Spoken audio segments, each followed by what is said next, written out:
This film is going to change Bobby Deol's life.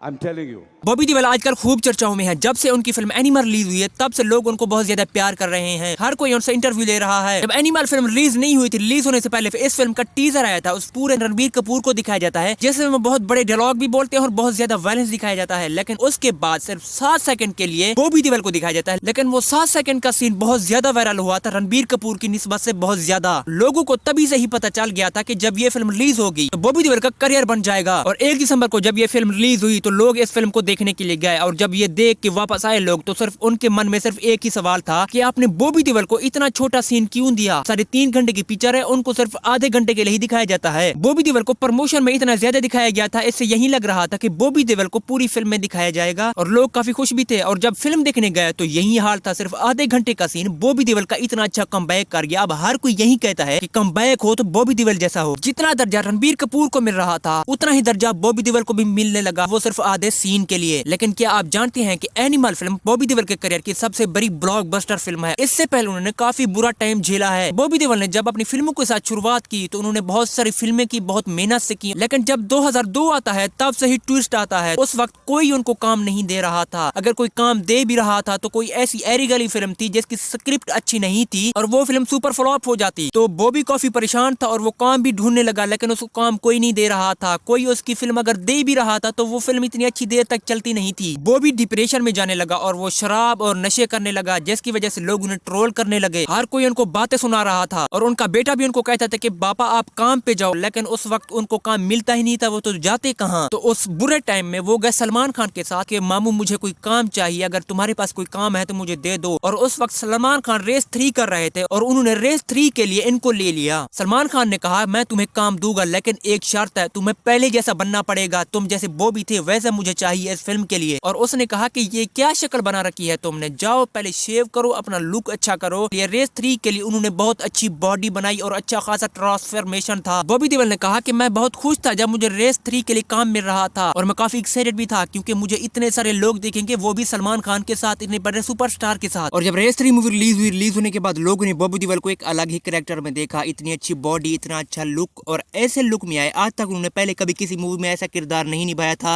लोग उसे बहुत पसंद करने लगे और उसके बाद उन्हें बहुत सारी फिल्में भी मिलने लगी। और उसके बाद उन्होंने छोटे प्रोजेक्ट पर काम करना शुरू कर दिया, जिसके बाद उन्होंने 83 मूवी, लव हॉस्टल जैसी मूवी में काम किया और लोगों ने उन्हें बहुत पसंद भी किया था। लेकिन यहाँ सबसे बड़ा सवाल ये आता है कि सलमान खान ने बॉबी देओल का करियर क्यों बचाया, आखिर क्यों मदद की उसकी? क्या उसने कभी पहले बॉबी देओल ने उसकी मदद की थी? तो नहीं। इस सवाल का जवाब ये है कि बॉबी देओल के भाई जो सनी देओल हैं, सनी देओल और संजय दत्त ने सलमान खान का करियर उस वक्त बचाया था जब सलमान खान की मूवी नहीं चल रही थी। तो बॉबी देओल और संजय दत्त ने सलमान खान के साथ काम किया था, जिसकी वजह से सलमान खान की मूवी चल गई थी और उसका करियर जो था वो उछल गया था। वो इतने बड़े सुपरस्टार बन गए हैं अब तक। तो ये बात इनकी मुझे बहुत अच्छी लगी कि सलमान खान ने इनकी मदद की थी। और उसके बाद बॉबी देओल ने एक सीरीज शुरू की जिसका नाम था आश्रम। लेकिन वो आश्रम सीरीज थी, वो घर वालों को बहुत पसंद नहीं थी, लेकिन लोगों ने उसे बहुत प्यार दिया था, वो बहुत चलने लगी। और फिर इसके बाद आती है एनिमल। एनिमल ने तो उसकी जिंदगी बदल दी। लेकिन सबसे ज्यादा हैरान करने वाली बात यह है कि 28 साल में बॉबी देओल की सिर्फ 6 फिल्में हिट हुई थी, ब्लॉकबस्टर कोई भी नहीं होती। लेकिन एनिमल जो नंबर 1 पर है, यानी आप ये देखो कि 40 साल तक बॉबी देओल की कोई फिल्म ऐसी नहीं थी जिसने उसका करियर बदल दिया। लेकिन जब वो बुढ़ापे की तरफ आने लगे, एंड की तरफ आने लगे, जैसे ऐसी फिल्में करने लगे, लव हॉस्टल, क्लास ऑफ 83 और एनिमल जैसी और आश्रम, आश्रम 2, आश्रम 3 जैसी फिल्में करने लगे और लोगों को उनमें बहुत ज्यादा स्वैग दिखा। लोग उसे इस कैरेक्टर में बहुत ज्यादा पसंद करने लगे हैं जब वो एंड की तरफ आ रहे हैं। तो यही बात सामने आती है कि जिंदगी ने आपके लिए किस उम्र में या किस उम्र तक आपके लिए बचा कर रखा है उसने, तो ये आप नहीं जान सकते। किस्मत बड़ी कुत्ती चीज होती है, आपको इंतजार करना चाहिए और मेहनत करनी चाहिए। अब बॉबी देओल का करियर कहां से कहां तक पहुंच गया है ये आप जान भी सकते हैं। लेकिन अब बॉबी देओल को अगर अच्छे डायरेक्टर मिलते हैं, अगर उनकी अच्छी इन्वेस्टमेंट करते हैं बॉबी देओल की, तो मैं कह सकता हूं कि बॉबी देओल अगली फिल्मों में तबाही करने वाले हैं। और मुझे पता है कि डायरेक्टर उन पर अच्छा इन्वेस्टमेंट करेंगे क्योंकि इतने बड़े सुपरस्टार बन गए हैं, तो वो उनको अच्छी अच्छी फिल्में मिलेगी। हालांकि उनकी अगली फिल्म है जिसका नाम है कंगुआ और ये बहुत बड़ी पैन इंडिया फिल्म है जिसमें वो विलेन का रोल प्ले करेंगे, जिसमें सूर्या और दिशा पटानी और बॉबी देओल खुद भी हैं। मुझे इससे लग रहा है कि ये फिल्म बहुत बड़ी ब्लॉकबस्टर होगी और फिर से बॉबी देओल का करियर करियर ऊंचा हो जाएगा। पिछले दिन बॉबी देओल की बहुत सारी तस्वीरें वायरल हो रही थी जिसमें इमोशनल हो रहे थे, यानी रो रहे थे एनिमल सक्सेस के बाद, और उन्होंने इसी पर बात करते हुए इंटरव्यू में कहा कि हमारे देओल परिवार ने बहुत सारी मेहनत की है और उन्होंने बहुत बुरा टाइम भी झेला है। हमारे सनी देओल भैया की उसकी फिल्म कोई भी 22 साल तक हिट नहीं हुई थी, लेकिन 22 साल के बाद उनकी गदर 2 हिट हुई और मैं उस पर बहुत खुश हुआ और मैंने ये नहीं सोचा था कि मेरी फिल्म एनिमल इसी तरह से हिट हो जाएगी, और जब हिट हो गई है तो हम अपने अच्छे टाइम की कदर करते हैं। और क्या आप बॉबी देओल के फैन हैं या नहीं, आप कमेंट करके जरूर बताना। और मेरी आज वीडियो में इतना ही।